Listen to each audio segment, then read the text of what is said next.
আমাদের বাড়ির অরন্ধন পুজোতে শাপলা ফুলের মালা গেঁথে মা মনসার পুজোতে দিতে হয়, এটাই নিয়ম। তো বাবা সকাল সকাল বাজারে গিয়েছিল, বাজার থেকে দেখো শাপলা ফুল নিয়ে চলে আসছে। আর এই যে কি সুন্দর শাপলা ফুলগুলো, একেবারে তরতাজা, সুন্দর দেখতে। আর জানো তো আমাদের এখানে শাপলা ফুলকে আবার শালুক ফুলও বলে। তো এই যে দেখো মা এই যে শালুক ফুলের এখন মালা গাঁথছে।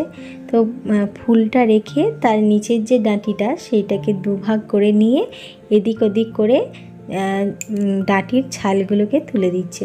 তো এই শাপলা ফুলের মালা দিয়ে সুন্দর করে উনানকে সাজানো হবে, রান্নাঘরে পুজো হবে, তবে তুলসী মন্দিরে পুজো হবে। তো এই যে দেখো মা কি সুন্দর করে শাপলা ফুলের মালাটা গেঁথে নিল।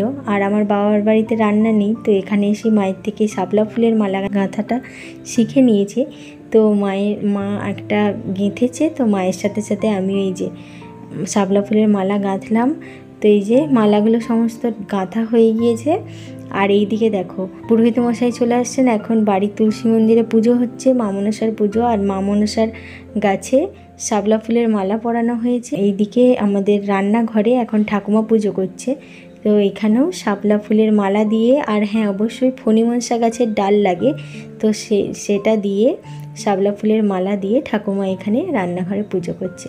আর তারপরে এইদিকে দেখো শাপলা ফুলের মালা দিয়ে কি সুন্দর করে উনানকে সাজানো হয়েছে, আলপনা দিয়ে, তারপরে শাপলা ফুলের মালা, ফণী মনসা গাছের ডাল দিয়ে সুন্দর করে উনানকে সাজানো হয়েছে।